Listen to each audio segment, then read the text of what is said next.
नमस्कार, मैं अनामिका आज आपके सामने भगवान शिव के 12 अनमोल वचन को लेकर उपस्थित हूँ। भगवान शिव दुनिया के सभी धर्मों के मूल हैं। शिव के दर्शन और जीवन की कहानियाँ दुनिया के सभी धर्म ग्रंथ में अलग अलग रूप में विद्यमान हैं।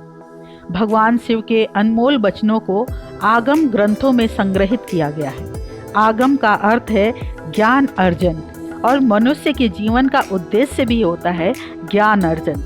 पारंपरिक रूप से शैव सिद्धांत के 28 आगम और 150 उप आगम हैं। शिव पुराण, शिव संहिता, शिव सूत्र, माहेश्वर सूत्र और विज्ञान भैरव तंत्र सहित अनेक ग्रंथों में अनमोल वचनों को संग्रहित करके यहाँ पे मैं उपस्थित कर रही हूँ। उनमें से कुछ अनमोल मोती आपके सामने प्रस्तुत है। कल्याण ज्ञान से महत्वपूर्ण है, ऐसा भगवान शिव के शास्त्रों में लिखा गया है। आइंस्टीन से पहले ही भगवान शिव ने यह कह दिया था कि कल्पना ज्ञान से ज़्यादा महत्वपूर्ण है।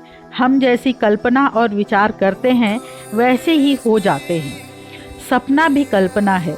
अधिकतर लोग खुद के बारे में या दूसरों के बारे में बुरी कल्पनाएं या ख्याल करते रहते हैं। दुनिया में आज जो दहशत और अपराध का माहौल है, उसमें सामूहिक रूप से की गई कल्पना का ज़्यादा योगदान है। हम जितनी गलत कल्पनाएं करेंगे, हमारे सामने उतनी ही गलत परिस्थितियां उत्पन्न होगी। इसीलिए कहा जाता है, अच्छा सोचो तो सब अच्छा होगा। बदलाव के लिए जरूरी है ध्यान। इंसान जब तक अपने जीवन में बदलाव लाने की न सोचे, वह बदल नहीं सकता। मात्र उपदेश से कुछ नहीं बदलता। कोई किसी को सिखाते रहे, लेकिन दूसरा जब तक सीखने की परिस्थिति में नहीं है, वह परिवर्तन नहीं ला सकता अपने जीवन में। भगवान शिव ने अमरनाथ गुफा में माता पार्वती को मोक्ष की शिक्षा दी थी। पार्वती और शिव के बीच जो संवाद हुआ था, उसे विज्ञान भैरव तंत्र में संग्रहित किया गया है। इसमें ध्यान की 112 विधियां संग्रहित हैं। उसके बाद भगवान ने कहा है, शून्य में प्रवेश करें। विज्ञान भैरव तंत्र में शिव पार्वती जी से कहते हैं, आधारहीन, शाश्वत, निश्चल आकाश में प्रविष्ट हो, वह तुम्हारे भीतर ही है। भगवान शिव कहते हैं, वामो मार्ग परम गहनो योगितामप्य गम्य, अर्थात वाम मार्ग अत्यंत गहन है और योगियों के लिए भी अगम्य है। मेरु तंत्र भगवान शिव के योग को तंत्र या वाम योग कहते हैं। इसी की एक शाखा हठ योग भी है। भगवान शिव ये भी कहते हैं कि आदमी अर्थात इंसान पशुवत है। मनुष्य में जब तक राग, द्वेष, ईर्ष्या, वैमनस्य, अपमान तथा हिंसा जैसे अनेक पाशविक प्रवृत्तियां रहती हैं, तब तक वह पशुओं के समान ही हिंसक है। पशुता में मुक्ति के लिए भक्ति और ध्यान जरूरी है। भगवान शिव के कहने का मतलब है कि मनुष्य एक अजायब घर के समान है। आदमी कुछ इस तरह का पशु है जिसमें सभी तरह के मनुष्य और पक्षियों की प्रवृत्तियां विद्यमान हैं। मनुष्य ठीक तरह से मनुष्य जैसा नहीं है। मनुष्य के शरीर में मन का ज़्यादा सक्रिय होने के कारण ही उसे मनुष्य कहा जाता है, क्योंकि वह अपने मन के अधीन ही रहता है। भगवान शिव ये भी कहते हैं कि मरना सीखो। यदि जीवन में कुछ सीखना है तो मरना सीखो। अधिकतर लोग अपने मृत्यु से डरते हैं। इसी डर के कारण वह सुंदर जीवन जी नहीं पाते हैं, हमेशा डर में जीते हैं। जो मरना सीख जाता है वही सुंदर ढंग से जीना जानता है। भगवान शिव गायत्री मंत्र के बारे में कहते हैं कि गायत्री मंजरी में शिव पार्वती संवाद आता है, जिसमें भगवती पूछती हैं, हे देव, आप किस योग की उपासना करते हैं जिससे आपको परम सिद्धि प्राप्त हुई है? उन्होंने उत्तर दिया, गायत्री ही वेद माता है और पृथ्वी सबसे पहली और सबसे बड़ी शक्ति है। यह संसार की माता है। गायत्री भूलोक की कामधेनु है। इससे सब कुछ प्राप्त होता है। ज्ञानियों ने योग की सभी क्रियाओं के लिए गायत्री माता को ही आधार माना है।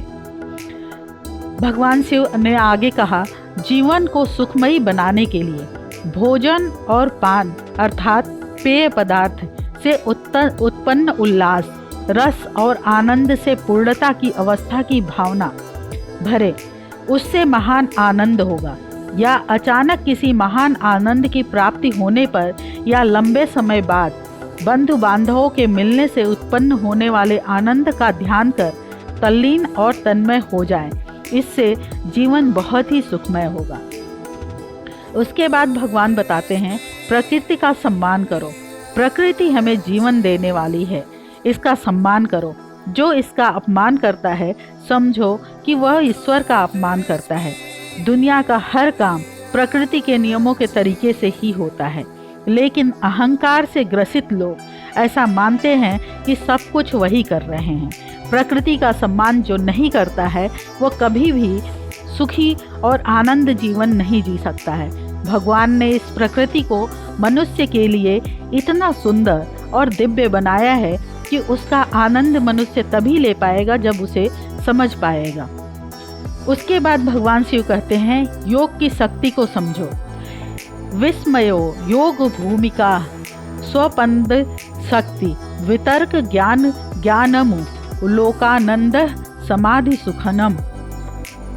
अर्थात विस्मय योग की भूमिका है, स्वयं में स्थित ही शक्ति है। वितर्क अर्थात विवेक आत्मज्ञान का साधन है। अस्तित्व का आनंद भोगना समाधि है। उसके बाद भगवान शिव कहते हैं, अपनी ओर देखो, न तो पीछे न आगे, कोई तुम्हारा नहीं है, कोई बेटा नहीं, कोई बेटी नहीं, कोई परिवार नहीं, कोई संबंध तुम्हारी आत्मा नहीं बन सकता। तुम्हारे अतिरिक्त तुम्हारा कोई मित्र नहीं है। यह शिव सूत्र में कहा गया है। उसके बाद भगवान कहते हैं, माया को समझो। आत्मा चिंततम कालादीनाम तत्वानाम विवेको माया मोहावरणात् सिद्धि जग्रद द्वितीय करः शिव सूत्र में है।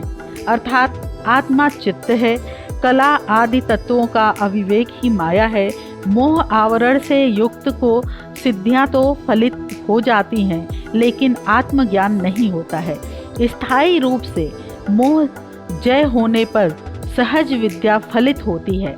ऐसे जागृत योगी को सारा जगत मेरी ही किरणों का प्रस्फुटर है ऐसा बोध होता है। उसके बाद भगवान शिव कहते हैं, अपनी जागरूकता का विस्तार करो। अन्य प्राणियों के शरीर में अपनी जागरूकता का विस्तार करके महसूस करो कि वे क्या सोचते हैं। उन अपने शरीर की जरूरतों को एक तरफ छोड़ दो, शिव सूत्र में लिखा गया है।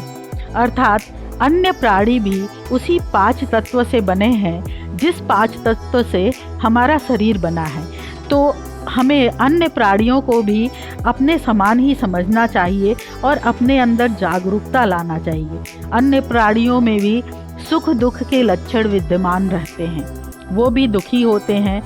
अगर प्राणियों को दुखी किया जाता है तो उसका प्रतिफल भी हमें प्राप्त होता है। इसी के साथ मैं अपनी वाणी को विराम देती हूँ। जय सनातन, जय भारत, धर्मो रक्षति रक्षितः।